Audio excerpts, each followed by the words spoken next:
Assalamualaikum warahmatullahi wabarakatuh. Waalaikumsalam warahmatullahi wabarakatuh. Alhamdulillahirabbil alamin wa bihi nasta'inu ala umuri dunya waddin. Wassalatu wassalamu ala sayyidil anbiya'i wal mursalin habibina wa syafiina Muhammadin wa ala alihi wa sahbihi wa man tabi'ahum bi ihsanin ila yaumiddin. Amma ba'd. Iman fitin rahmatullahi alaikum. Saudaraku yang berbahagia, mari kita buka dengan baca kitab Al-Fatihah. A'udzu billahi minasyaitonir rajim. Bismillahirrahmanirrahim. Alhamdulillahirabbil alamin arrahmanir rahim maliki yaumiddin. Iyyaka na'budu wa iyyaka nasta'in. Ihdinas shiratal mustaqim. Shiratal ladzina an'amta 'alaihim ghairil maghdubi 'alaihim waladdallin. Alhamdulillahirabbil alamin. Pagi ini kita akan membahas hukum seputar tanah ya, ahkamul aradhi. Baik, saya akan jelaskan mengulang ya hukum seputar tanah. Jadi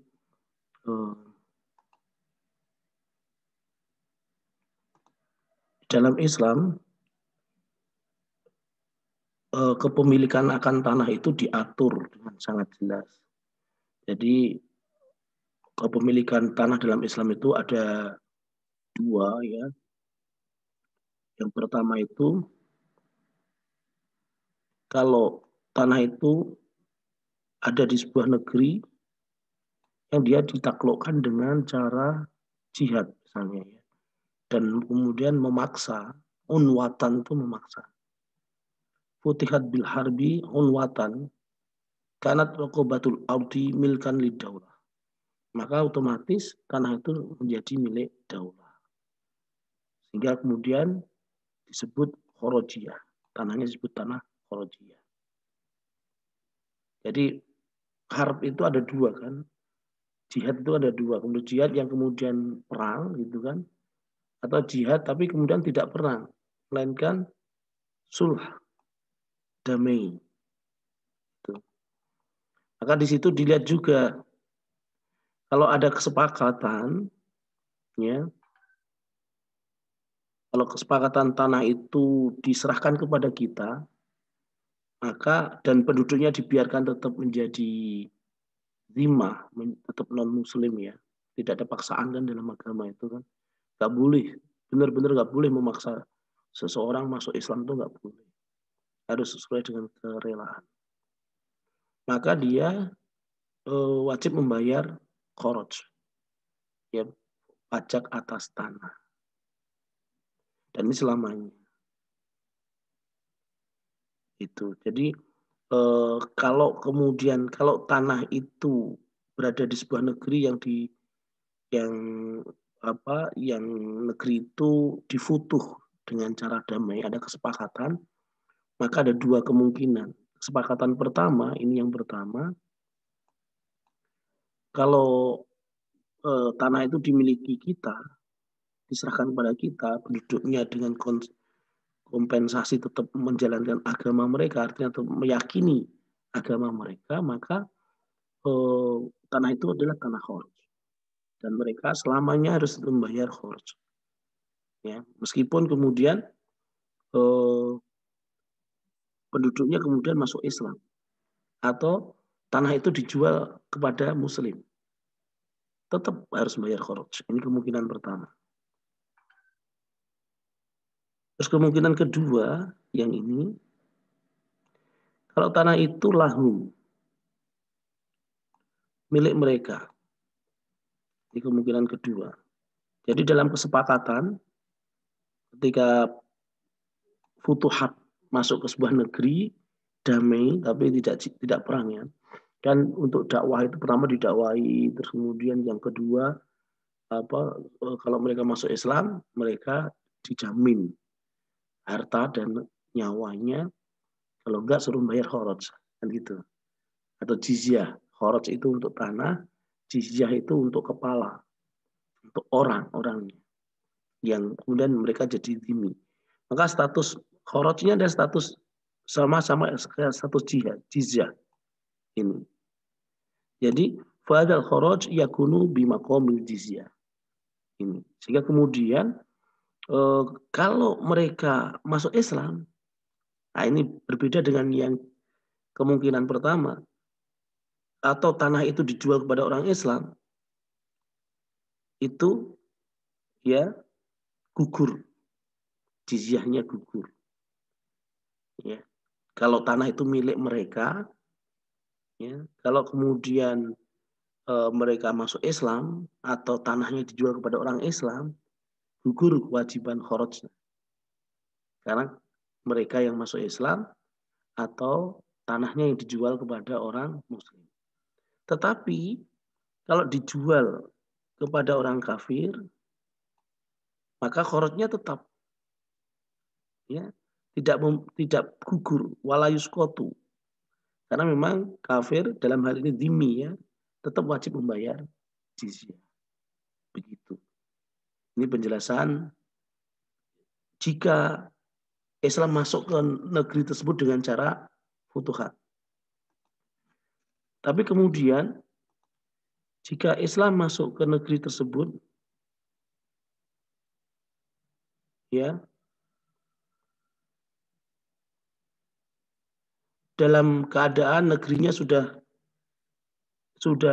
penduduknya sudah masuk Islam duluan.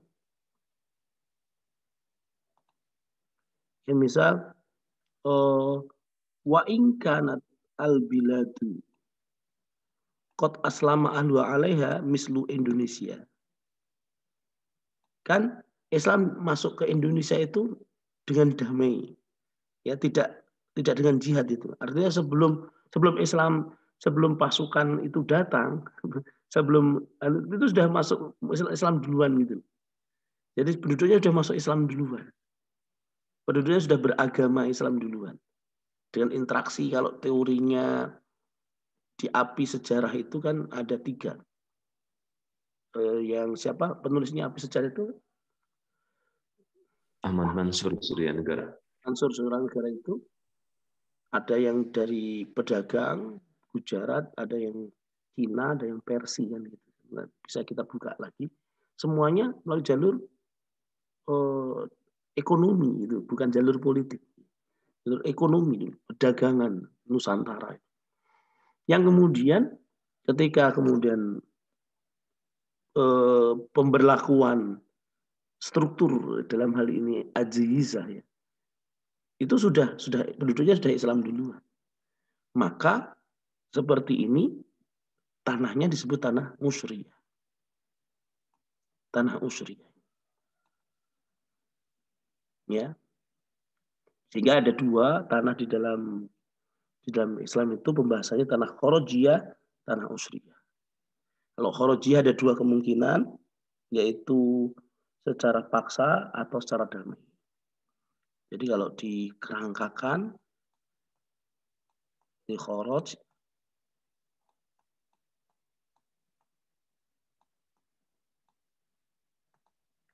ini usyriyah.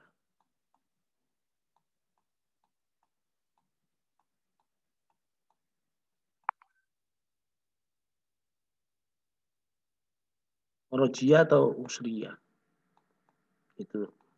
Kharajiyah ada 2, dengan paksa,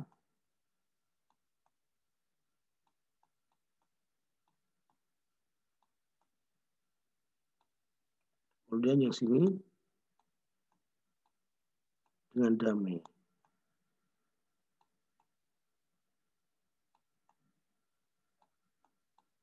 Damai ada 2, lana, tanah itu diserahkan kepada kita dengan kesepakatan mereka tetap memeluk agama mereka, atau lahu. Tanah itu tetap milik mereka, ya, sehingga mereka tetap beragama dengan agama mereka. Nah, kalau kharaj yang dengan jalan paksa ini selamanya akhirnya tanah itu menjadi milik negara sampai akhir zaman. Sampai akhir zaman. Tetap harus membayar jizyah. Sampai ini kepada Allah, bukan kepada Muslim. Dan misalnya beberapa tanah, misalnya Irak, ya, Mesir, itu kharaj, tanah kharaj. Ya, Palestina, Syam itu kan ditaklukkan dengan cara jihad oleh Umar bin Khattab, ya, masa kekhilafan Umar bin Khattab. Tapi kalau damai, ya, di situ ada kesepakatan. Kesepakatannya tanah itu milik siapa? Diserahkan kepada kaum muslimin, maka menjadi milik negara. Penduduknya tetap memeluk agama lama, agama mereka, ya, sehingga mereka zimmi, tapi kemudian mereka membayar jizyah dan membayar kharaj. Kharaj untuk tanah, ya, jizyah untuk jizyah untuk kepala. Begitu. Selamanya akan begitu. Karena tanahnya membayar kharaj. Kalau itu milik kita kan, kalau tanah itu menjadi milik kita kan, bagaimana membayar kharaj? Enggak, yang tanahnya enggak. Karena sudah milik kita. Tapi kalau mereka tetap membayar kharaj, tapi kharaj dalam hal ini disamakan dengan jizyah. Kalau kharaj itu tanah, kalau jizyah itu kepala orang. Kemudian yang kedua, selain kharaj adalah usriyah. Penduduknya sudah masuk Islam duluan. Gitu. Jadi kalau yang pertama itu pendekatan struktural, yang kedua pendekatan kultural. Begitu, Ustaz. Jadi kemarin kita sudah membahas sampai di situ. Ada diskusi, Ustaz? Ada pertanyaan mungkin? Belum, Ustaz. Kalau begitu, monggo dilanjutkan membacanya.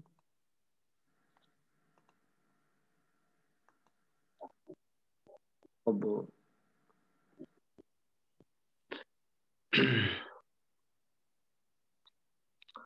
Baik.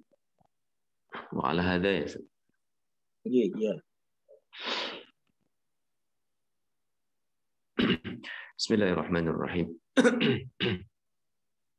Wa ala hadha fa inna raqabat al-ard fi jami'il biladi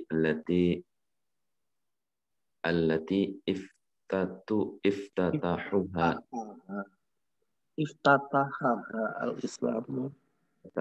al-Islam unwatan aw sulhan ala anna al-ard lana takunu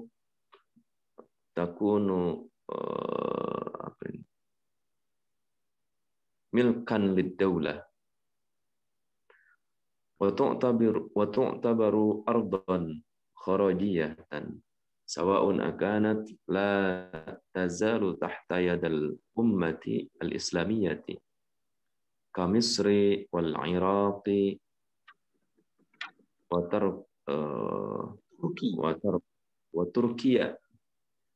Turkiya am asbahat tahta yadal kuffar ka Isbaniya wa Ukrainiya wal Qrom wa Albaniya wal Hindi wa Yugoslavia wa nahwiha wa kullu ardin aslama 'alaiha ahlaha ka Indonesia wa kullu ardin fi jaziratil arabi hiya milku li ahliha wa tu'tabaru ardan ushriyatan. Ya, syukur sampai di situ. Atas dasar ini, ya tadi sudah kita jelaskan pembagian tanah dari sisi apakah itu kharaj atau usriyah. Fa inna wa ala hadza fa inna raqabatul ard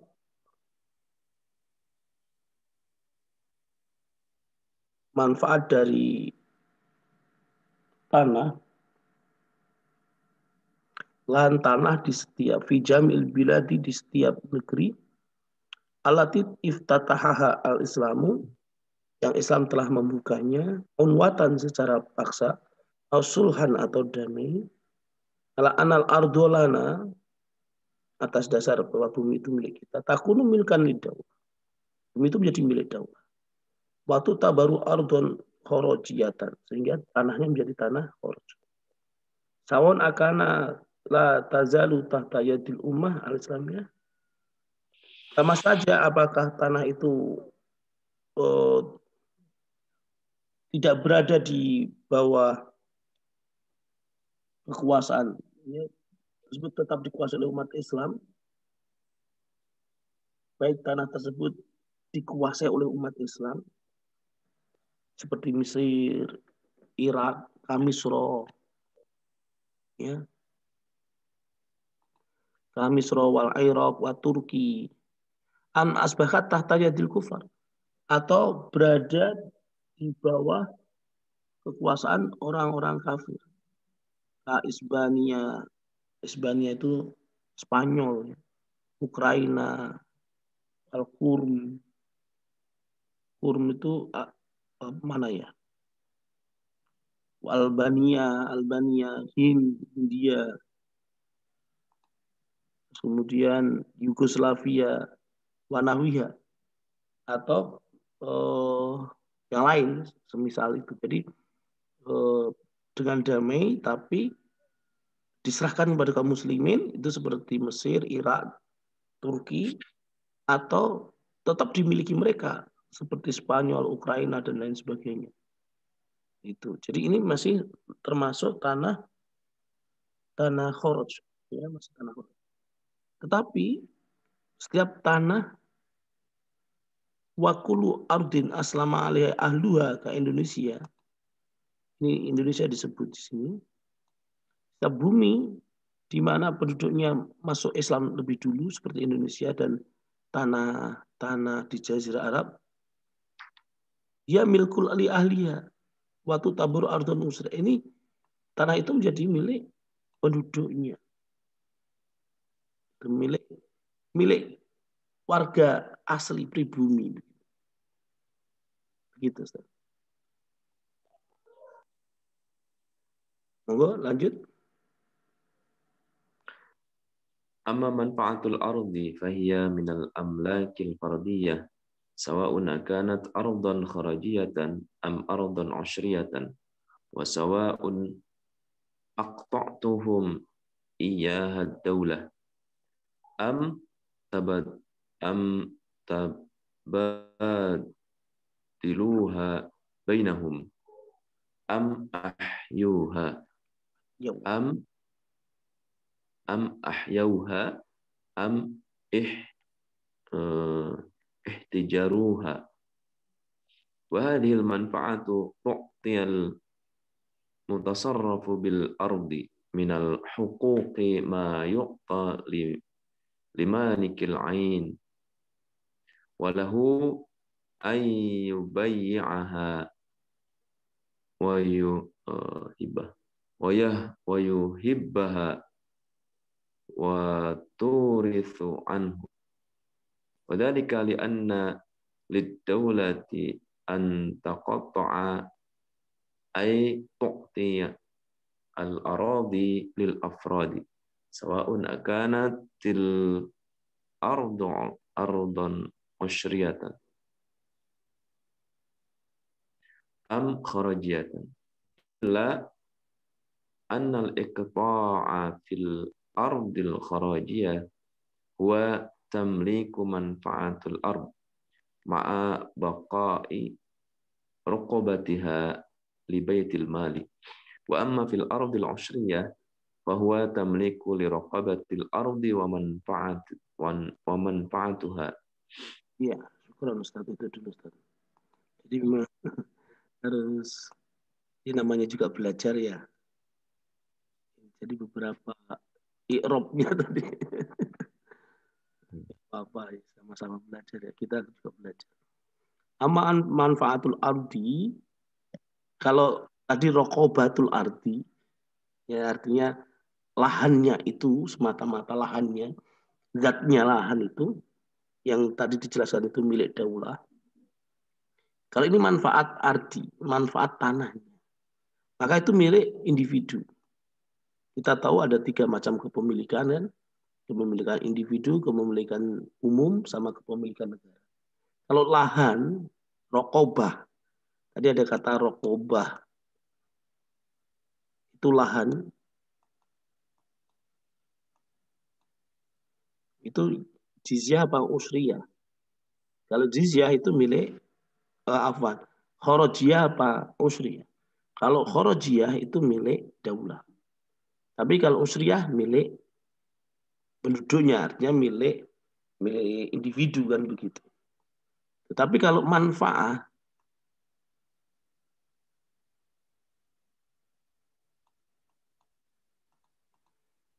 ini milik individu. Baik khorojiyah maupun usriyah. Makanya kemudian ada istilah hak guna pakai. Kan gitu kan. Seperti misalnya tanah Sultan Gurun kalau di Jogja itu rokobahnya milik sultan. Tapi hak pakainya, manfaatnya milik individu, milik warga negara.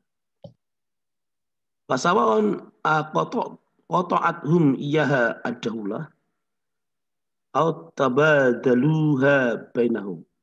Sama saja apakah kemudian diputus ya oleh negara, qat'ud daulah, negara memberikan secara cuma-cuma, i'ta'ud daulah ya, i'ta'ud daulah ini ya, pemberian negara secara cuma-cuma kepada warganya, atau mereka saling tukar menukar,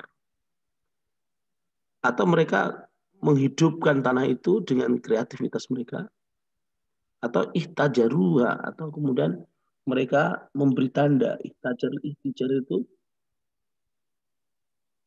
mereka memagarinya. Hajar, kalau dulu dengan cara melempar batu sejauh lemparan itu menjadi milik penanda itu. Itu semua manfaat tanah itu milik individu. Wadil manfaatu tu'tiya al-mutasarrifa bil ardi minal hukuki ma yu'ta limalikil aini walau ayyubi'aha wa yuhibbaha wa turisu anha. Kegunaan atau manfaat dari tanah ini telah memberikan hak-hak pengelolaan yang sama. Hak pengelolaan yang sama kepada pengelolanya sebagaimana hak yang diberikan kepada pemilik lahan.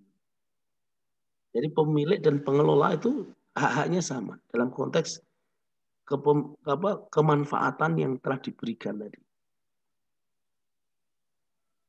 Jadi wahadil manfaatu tu'to al-mutasor tu'ti al-mutasorifa bil ardi. Manfaat ini memberikan orang yang mengelola bumi tadi hak-hak yang sama dengan pemilik bumi. Lahu ayyubi'aha wa yuhibbaha wa turisa anhu. Boleh dia menjual belikannya, memberikannya, mewariskannya. Wa dzalika li anal daulati an tuqta'a tu'tiya al-aradi lil afrad. Sehingga kemudian bagi daulah dia boleh memberikan i'ta'ud daulah itu. Makanya kemudian ketika tanah itu selama 3 tahun berturut-turut tidak dikelola kan gitu kan, itu disia-siakan kepemilikannya, karena hakikat tanah itu secara manfaat dia akan muncul sendiri kan, akan menumbuhkan tanaman-tanaman secara otomatis misalnya begitu, itu dicabut kepemilikan oleh negara, kemudian diberikan kepada siapa saja yang mau mengelola. Kemanfaatan tanah itu bisa dimiliki oleh individu, baik oleh pengelola maupun oleh al-malik, ainnya, rokobahnya maupun manfaatnya sama. Itu dijual, kemudian bisa. Kemudian dihibahkan atau kemudian diwariskan. Ya. Sawa'un kanat al-ardu usriyah am kharajiyah. Karakter tanah itu memang begitu, baik musyriyah maupun kharajiyah. Ila anal iqta'a fil ardi al-kharajiyati wa tamliku manfaatil ardi ma baqa'i raqabatiha li baitil mal. Hanya saja kalau pemberian tanah kharajiyah itu manfaat kepemilikan manfaat bumi itu beserta lahannya itu milik Baitul Mal. Kalau tanah usriyah wa amma fil ardil usriyah bahwa tamliku liqrabatil ardi wa manfaatiha. Maka Baitul Mal memiliki lahannya, lahan bumi tadi serta memanfaatkannya. Jadi begitu. Ya, jika diberikan oleh negara adalah tanah kharajiyah, berarti yang dimiliki hanya manfaatnya saja. Sedangkan lahannya tetap menjadi milik Baitul Mal. Adapun kalau yang diberikan adalah tanah usriyah, maka yang dimiliki adalah lahan sekaligus kegunaannya. Kalau kharajiyah kan selamanya milik daulah. Rokobahnya tanah. Kalau manfaatnya, jika kemudian yang diberikan dia manfaatnya saja. Ya, bisa dijual belikan manfaatnya itu. Tapi kalau tanah usriyah, negara memberikan tanah usriyah, maka tanah maupun manfaatnya, rokobah maupun manfaatnya, dua-duanya itu berpindah. Itu boleh dikelola, ditasarufkan itu boleh. Apakah dijual dua-duanya? Insya Allah nanti kita akan lanjutkan perbedaan antara usriyah dan kharajiyah lebih detail ya di pertemuan yang akan datang. Begitu? Ustaz? Ada pertanyaan? Betul, Ustaz. Baik, kalau gitu kita tutup dulu ya. Al-afu minkum. Ini perutnya kan stabil. Terima kasih. Subhanakallahumma bihamdika asyhadu an la ilaha illa anta astaghfiruka wa atubu ilaik. Assalamualaikum warahmatullahi wabarakatuh.